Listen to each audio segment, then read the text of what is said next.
Hello and welcome. Today we begin chapter number 4, which is basic writing skills. This chapter focuses on the written form of communication, which is more formal, permanent, and widely used in professional settings. So let's explore its key components or key elements. So first है importance written communication. तो written communication important क्यों है? ठीक है, तो वो देख लेते हैं एक बार. Written communication जो है वो बहुत ही reliable and formal form है, ठीक है, क्योंकि इसमें आप सोच समझ के लिख सकते हैं, अपने हिसाब से लिख सकते हैं, ठीक है, और इसमें आपको क्लैरिटी मिल जाती है, ठीक है, फिर प्रोफेशनलिज्म भी बढ़ जाता है, और ये बहुत सारे प्रोफेशनल जगहों पे भी यूज कर सकते हैं, जैसे कि ऑफिस, लीगल इंस्टीट्यूशन, एकेडमिक, ठीक है. इसका एग्जाम्पल ऐसे हो सकते हैं जैसे कोई email, report, memos, letters, notice, ठीक है, तो ये सारे से एग्जाम्पल्स हो गए. अब नेक्स्ट है 7 P's of communication. So first C जो है दैट इज क्लियर. क्लियर यानी कि जो आपका मैसेज है वो एकदम क्लियर होना चाहिए, कंफ्यूजिंग नहीं होना चाहिए, ठीक है. फिर करेक्ट होना चाहिए, उसमें कोई ग्रामेटिकल एरर्स, कोई स्पेलिंग मिस्टेक्स नहीं होने चाहिए. फिर कंप्लीट होना चाहिए, ठीक है, यानी कि सारी जो इन्फॉर्मेशन आपको आपके मैसेज में होनी चाहिए वो सब उसमें आपको डालनी है अच्छे से, उसको कंप्लीट करना है, उसको इनकम्प्लीट नहीं भेजना किसी को भी. फिर कॉन्क्रीट यानी कि उसमें कुछ फैक्ट्स एंड फिगर्स आप उसको उसमें डाल के और उस मैसेज को सपोर्ट करें. फिर नेक्स्ट है कंसाइज. कंसाइज यानी कि short and to the point होना चाहिए, ज़्यादा भी लंबा मैसेज नहीं होना चाहिए. फिर नेक्स्ट है कोहेरेंट. कोहेरेंट का मतलब ये होता है कि मैसेज जो है आपका लॉजिकल हो और एकदम अच्छे से ऑर्गेनाइज्ड हो, वेल ऑर्गेनाइज्ड हो. फिर नेक्स्ट है कर्टियस. कर्टियस यानी कि आपको एकदम रिस्पेक्टफुल रहना है और पोलाइट रहना है, आपके वर्ड्स आपको एकदम अच्छे से क्लियरली यूज करना है. फिर नेक्स्ट है राइटिंग स्किल्स. तो सी लैंग्वेज एक्यूरेसी इज एसेंशियल, ठीक है, क्योंकि अगर आपकी लैंग्वेज सही नहीं होगी तो मैसेज समझने में डिफिकल्टी होगी. देन ग्रामर रूल्स फॉलो करने चाहिए आपको. अगर आप है ना कोई भी ऑर्डर में कोई सेंटेंस लिखते हैं तो वो रिसीवर जो है अंडरस्टैंड नहीं कर पाएगा, ठीक है, और आपको अपने थॉट्स को एकदम क्लियरली और इफेक्टिवली एक्सप्रेस करने आना चाहिए, ठीक है. Then phrases. तो फ्रेजेस क्या होते हैं कि एक ग्रुप ऑफ वर्ड्स होते हैं जो कि कोई आइडिया को एक्सप्रेस करने में हेल्प करते हैं, ठीक है, लेकिन ये अकेले में हम यूज नहीं कर सकते. For example you can say that example could be anything like a sweet smelling rose, then up the mountain, behind the cupboard, ठीक है, ये सारे हो गए phrases. अब इनके कुछ टाइप्स होते हैं. फर्स्ट है नाउन फ्रेज. तो नाउन फ्रेज जो होता है वो नाउन की तरह एक्ट करता है. फॉर एग्जाम्पल सेलिंग बोट, ठीक है. देन नेक्स्ट है वर्ब फ्रेज. तो मेन प्लस हेल्पिंग वर्ब, जैसे had been living. Then adjective phrase जो नाउन को डिस्क्राइब करता है. For example very interesting life. Then adverbial phrase जो कि मॉडिफाई कर देता है एक वर्ब को. For example very slowly. Okay. Then next है प्रपोजिशनल फ्रेज जो कि एक प्रपोजिशन से स्टार्ट होता है. For example near the sea, ठीक है. फिर नेक्स्ट सेंटेंसेस. सेंटेंसेस क्या होते हैं जो कंप्लीट सेंस फॉर्म करते हैं, या दे मेक कंप्लीट सेंस, ठीक है, और इसमें सब्जेक्ट और प्रेडिकेट होता है. ओके. फॉर एग्जाम्पल ये सेंटेंस रॉन्ग है, ठीक है, कि colour blue favourite is my. इसमें कोई आपको समझ में नहीं आएगा कि मीनिंग क्या है, लेकिन अगर आप ये बोलेंगे my favourite colour is blue, तो this is very easy to understand. Okay, so this is what a sentence is. Okay, फिर इसके kinds होते हैं कुछ. तो जैसे कि assertive and declarative हो गया, जो फैक्ट और ओपिनियन स्टेट करता है. For example Jane is a student. तो यहाँ पे एक फैक्ट ओपिनियन फैक्ट स्टेट कर रखा है हमने, ठीक है. देन नेक्स्ट है इंटरोगेटिव जो which asks a question. Okay. For example what is your name, what is your age. तो ये सारी चीजें क्वेश्चंस आस्क करती हैं, ठीक है, used to ask questions.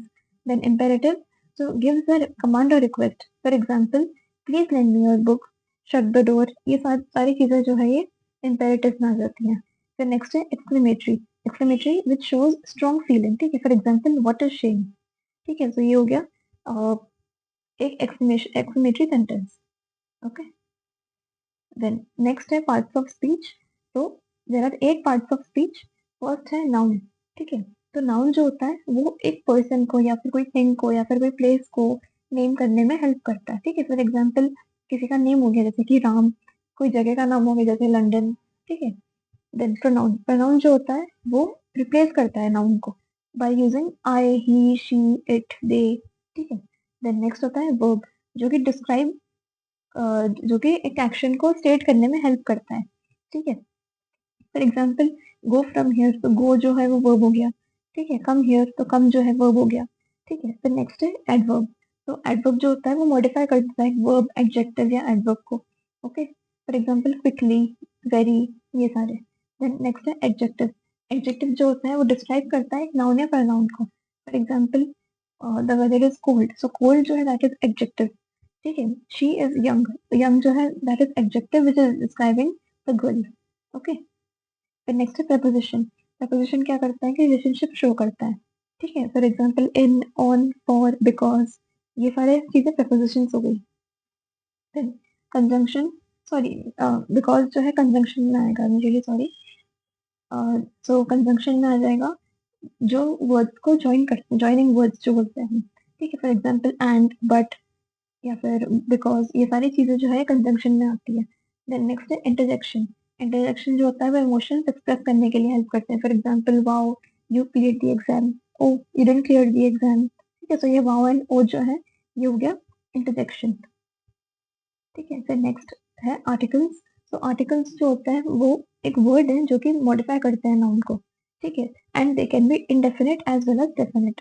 So indefinite में आ जाता है ए एंड डेफिनिट में आ जाता है द। ठीक है, एंड ये जो ए एंड एन होते हैं, जैसे कि इंडेफिनिट आर्टिकल्स जो होते हैं they are used for non specific nouns. ठीक है, फॉर एग्जाम्पल आपने बोला कि अ टीचर, एन एप्पल। ठीक है, तो ये कोई स्पेसिफिक नाउन नहीं है। Okay, then next definite article. तो ये स्पेसिफिक नाउन्स के लिए यूज होते हैं। For example the Red Fort, तो ये स्पेसिफिक नाउन के लिए आप इसको यूज कर रहे हैं।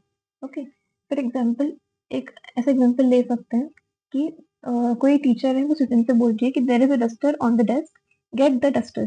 तो पहले मैम ने बोला कि वहां पे टेबल पे एक डस्टर रखा हुआ है, वो लेके आओ। ठीक है, वही डस्टर लेके आओ मतलब। तो फर्स्ट जो था पहले वो अ डस्टर था, बाद में उसको गेट द डस्टर कर दिया, यानी कि वही डस्टर स्पेसिफिक कर दिया उसको। पहले वो नॉन स्पेसिफिक नाउन था, देन उसको स्पेसिफिक नाउन कर दिया। ठीक है, फिर नेक्स्ट है पैराग्राफ राइटिंग। सो जो पैराग्राफ होता है it is a short composition. ठीक है, जिसमें हम अपने एक मेन आइडिया पे फोकस कर रहे होते हैं। ठीक है, तो paragraph is equal to one idea. ठीक है, और it should be clear and unified, यानी कि एकदम क्लियर होना चाहिए एंड टॉपिक के अराउंड ही होना चाहिए वो। ठीक है, use topic, supporting details and conclusion. तो हम लोगों को जब हम पैराग्राफ लिखते हैं तो हमें ये सब चीजें ध्यान रखनी चाहिए कि एक पहले इंट्रोडक्शन हो टॉपिक का, फिर उसकी बॉडी हो और फिर उसका कंक्लूजन हो। सो रूल्स होते हैं keep unity, be concise, use topic sentences, remove unnecessary details, add movement, end with a concluding sentence. ठीक है, so whenever you write a paragraph you should keep these rules in mind. Next है how to write a paragraph. तो steps to write a paragraph you can say. ठीक है, तो first है आपको पहले अपना सब्जेक्ट या टॉपिक चूज करना है। उसके बाद में आपको उसका इंट्रोडक्शन सेंटेंस लिखना है। ठीक है, और उसका फर्स्ट एक आइडिया लिखना है उसके बारे में शॉर्ट में। ठीक है, देन नेक्स्ट है सपोर्टेड एक्सप्लेनेशन। तो आपको 7 to 8 सेंटेंस लिखना है with relevant information. Okay, then conclusion, आपको उसको रैप अप कर देना है एक समरी सेंटेंस के साथ। और फिर प्रूफ रीड, उसको एक बार चेक कर लेना, उसकी क्लैरिटी, ग्रामर, मीनिंग सब चेक कर लेना आपको कि सही लिखा है आपने या नहीं लिखा है। ठीक है, तो हो गया proof read. Okay, so that's all for today's lesson, and I hope you enjoyed learning with AI पाठशाला. Also, let's quickly recap कि हमने क्या क्या देखा। हमने देखा कि importance of written communication देखा हमने, 7 C's of communication देखा, writing skills देखा, then phrase and its types, sentence and its types, part of speech, articles, और पैराग्राफ राइटिंग देखे, इसके रूल्स देखे हमने। फिर हमने देखा कि पैराग्राफ को कैसे लिखते हैं। ठीक है, so keep exploring new ideas and stay curious, and don't forget to subscribe and join me again for the next topic in AI. Thank you.